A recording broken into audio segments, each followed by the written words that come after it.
Okay, I know I'm purple, but I don't know why. I'm gonna have to fix. I got an expensive webcam, and it's like it's the worst. It's the worst. Anyway, this video is a Chess 960 video.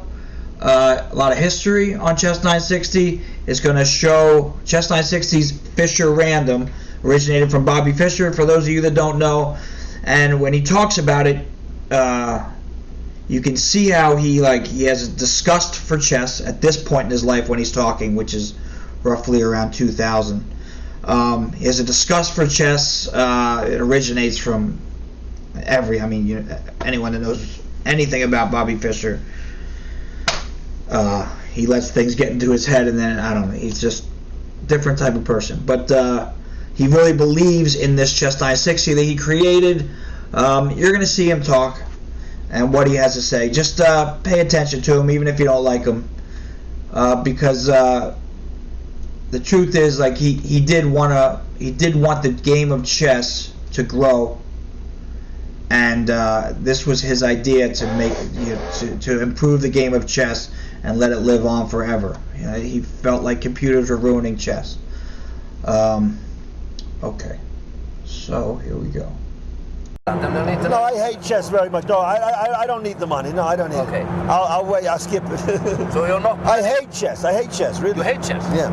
So you're not planning on claiming the Grandmaster salary? And No. Why do you hate chess, being probably and possibly the best chess player ever? Because I know what chess is all about. Yeah. It's all about memorization. It's all about prearrangement. But creativity. Yeah, creativity is lower down on the list.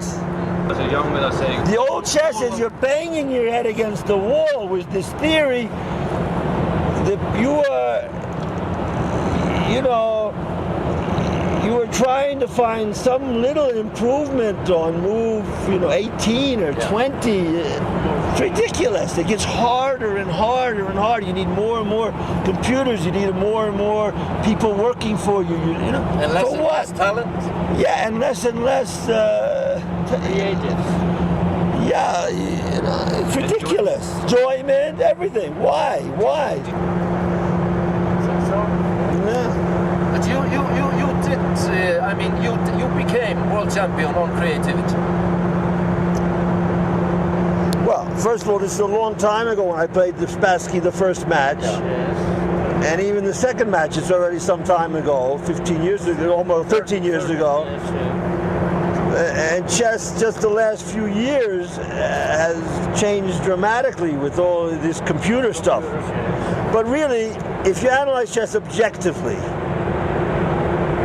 very, very objectively, it's been a lousy game. Going back even to the time of Morphy, there was a lot of book.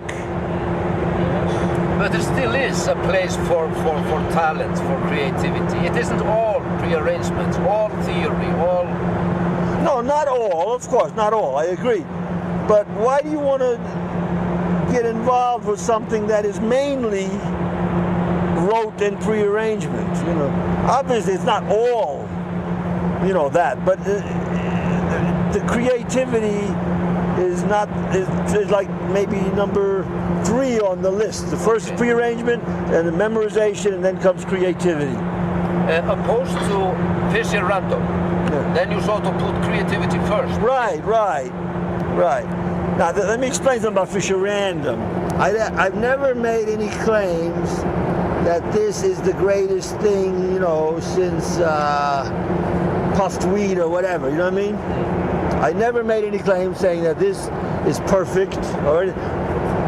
What I say is it's much better than the old chess.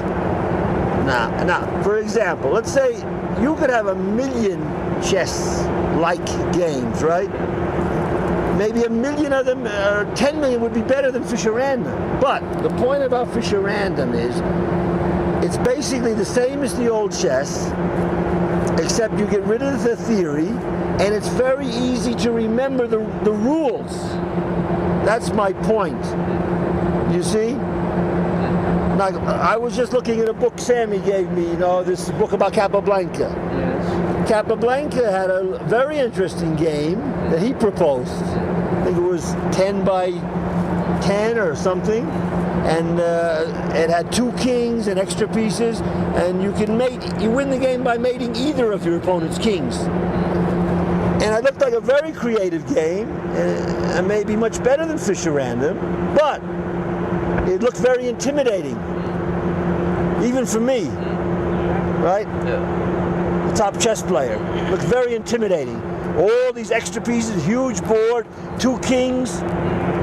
If it intimidates me, I think it will intimidate the average person much more. So there are a lot of games that you can come up with that have practical defects, not creative defects, but just defects in terms of discouraging people to learn them. You see, that's my point about Fischer Random. You can learn Fischer Random in 10 seconds practically. So there is no impediment. You have the same pieces, the same board. All you have to do is get an electronic shuffler, and in 1 second you have a position. But of course, you could create more creative games than Fischer Random. Maybe, an extra piece or a bigger board and all kind of things. But my idea, people think I'm anti-chess. No, I'm not anti-chess. I'm pro-chess. I'm trying to keep it alive. It's just the reverse. I'm not coming up with anything radical at all. I asked 2 Icelandic grandmasters the other day who was the best chess player ever in the history of chess. And they both said they contemplated, and I asked them objectively speaking, and they both said Bobby Fischer is the best player ever. Do you agree with that assumption? I want to get back to Fischer Random.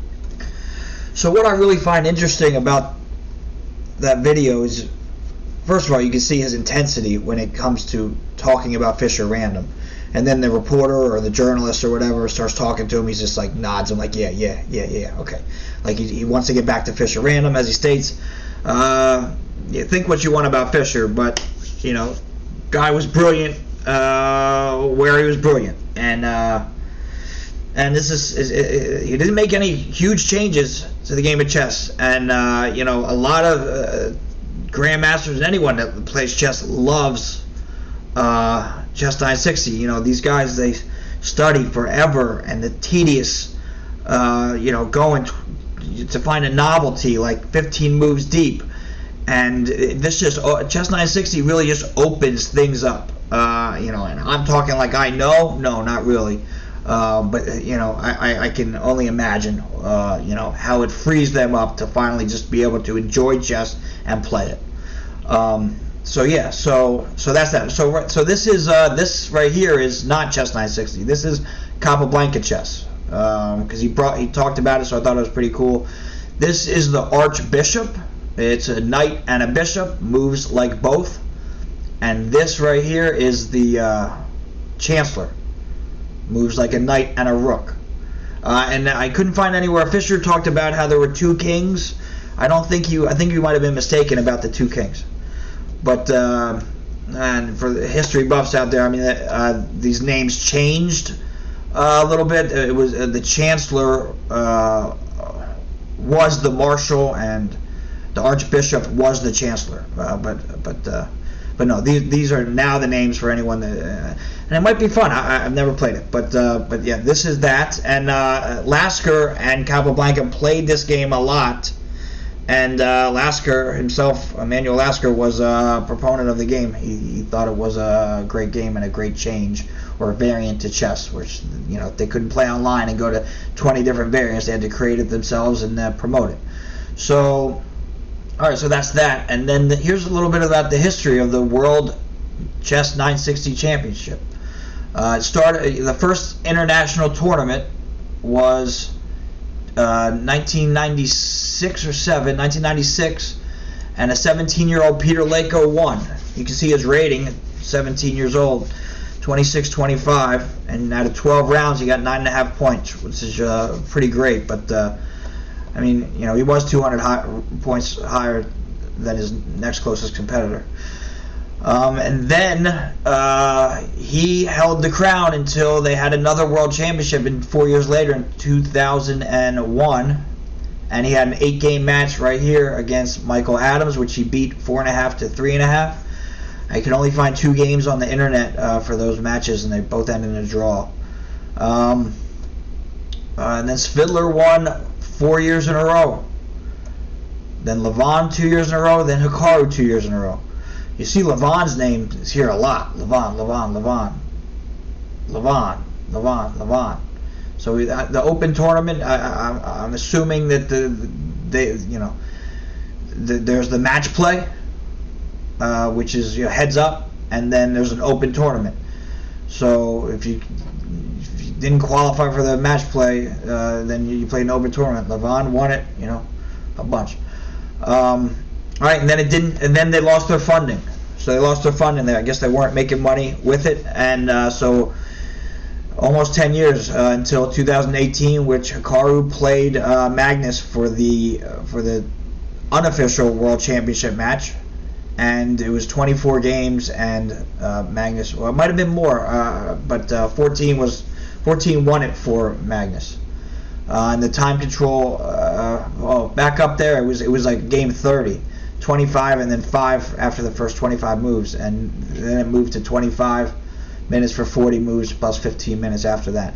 And then last year, or almost 2 years ago, was the first official FIDE World Championship, where a bunch of guys qualified. You can see there Magnus, Hikaru, Fabi, Wesley, Grishuk, Nipponichi, and Fiddler.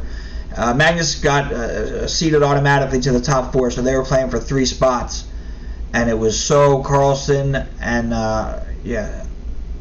and Caruana and Ian, and So ended up not just defeating Magnus, he beat him pretty handily, which you can't really say too often that someone does that.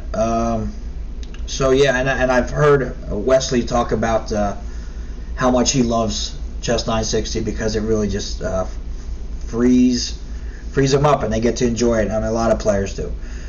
So I'm going to leave you here with a clip on Fischer talking about the rules. For those of you who don't know it, it's a short clip. And then I'm going to go over a game. Random is a version of chess that I developed or invented, you could say, where you shuffle the back row of the pieces, not the pawns. The pawns stay the same on the second rank, right, of each player, right? You shuffle the back row of the pieces, and each side has the identical shuffle, so that everything is symmetrical, just like in the old chess. And there's just a couple of rules. One rook has to be to the left of the king, one rook has to be to the right of the king, one bishop has to be on a light-colored square, and one on a dark-colored square. See? For each side. And that's basically it. And then when you castle, we don't say you're castling king side or queen side. We use algebraic notation. We say you're castling A side or H side. Now, when you castle H side, that's like short castling, right? When you castle A side, that's like long castling. Now, it doesn't matter where the king and the rook start out. After you castle into the standard castling position. It's very simple. You can learn the rules in about 2 minutes, right, Eugene? Okay. I've been at this for a while, and see how Micky Adams' picture is coming over the chessboard. I can't figure that out right now. So this whole channel is going to be a work in progress. But it's hopefully it's like a snowball that starts off small and it keeps building. Girl that's helping me with the computer stuff should be shaking her head that I can't figure this out right now, but I can't. I keep changing everything. Okay, and this game of Chess 960 is Michael Adams versus Peter Leko. Peter Leko has the white pieces, and it's not the most exciting Chess 960 game ever. It really isn't, but we're just gonna go. Okay, if the H pawn moves for black, it's you might not be able to see it. So the opening's pretty interesting, actually. It's the most interesting part of the game. So they both push their center pawns. He attacks. Okay.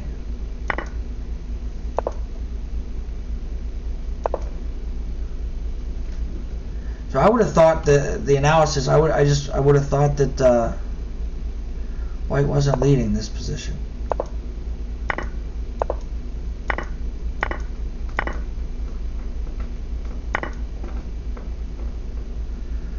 But according to the computer, this position, White's ahead.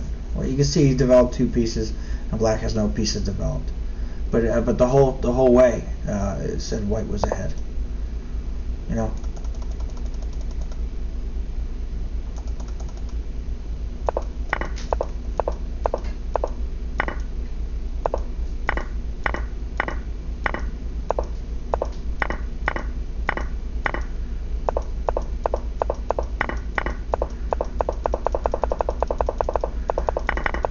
Oh my God, I don't even know how the Amigator does this. Jesus Christ.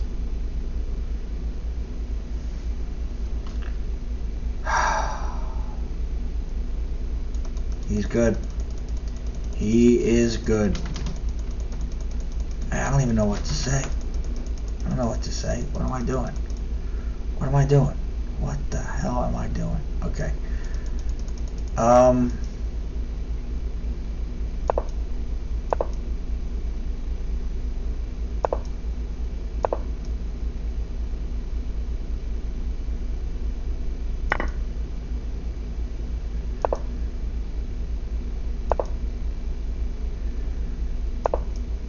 So this is the only, right here.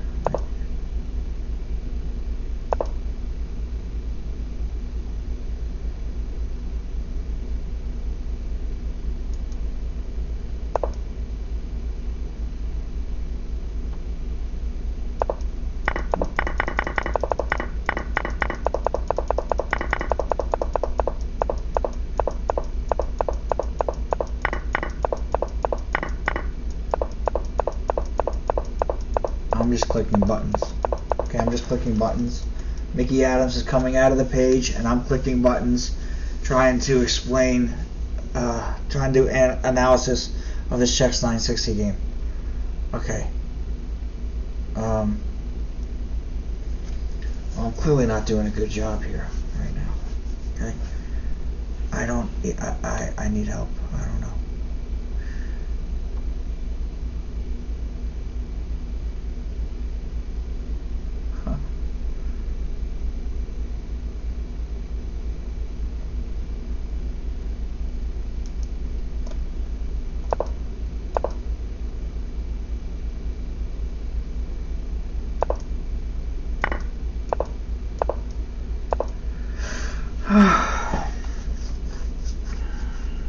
The opening is kind of interesting, isn't it?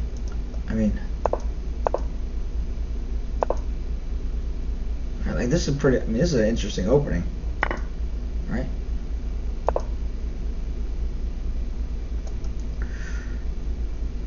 I'm just curious what the analysis bar does if Queen takes. Same thing. Same thing. But I mean, it's really not. It's a 0.1 difference. They like pawn takes. I mean, I'm sorry. They like e4. Yeah, it's 0.3 better. In fact. Hey, but it's a nice picture of Micky though, especially his right elbow. Okay.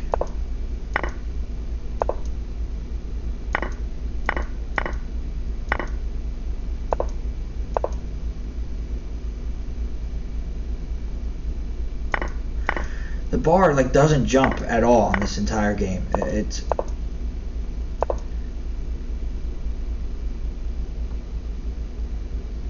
you know, I mean, I don't know. I don't know. I don't really see much in this game, to be honest. I don't know. So does he not take that? Or he takes. So White's up. Yeah, White's up by 0.3 here. I mean, you would think that he was, you know, I don't know. like white here for sure. I mean, he has an open G file, double pawns here. You know, okay, 3 different pawn islands for both, but white has the only open file and no double pawns, so I would imagine Peter was fighting for a win in this spot. I mean, you would think, right?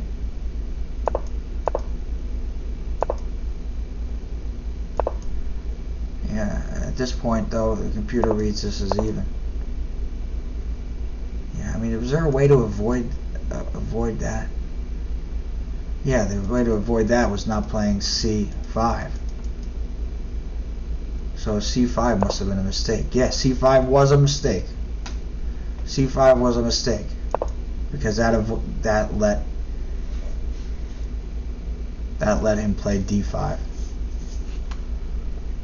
Yeah, so that was Peter's mistake, was playing C5. I actually figured that out without looking at that, without looking at the time. And it's weird because you know, these I apologize here, but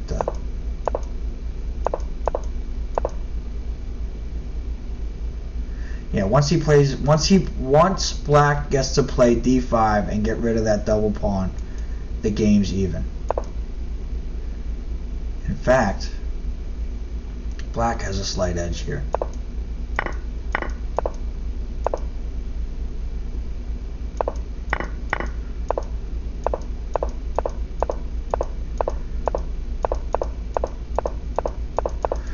Okay, well, that was the end of the game. I mean, this is a awful analysis, and I'm well aware of it. But I've been at this all day. I want to get a video out, and I promise you, my next analysis will be 10 times what this is. But I thought it was a dry game that would be perfect for me for my first analysis.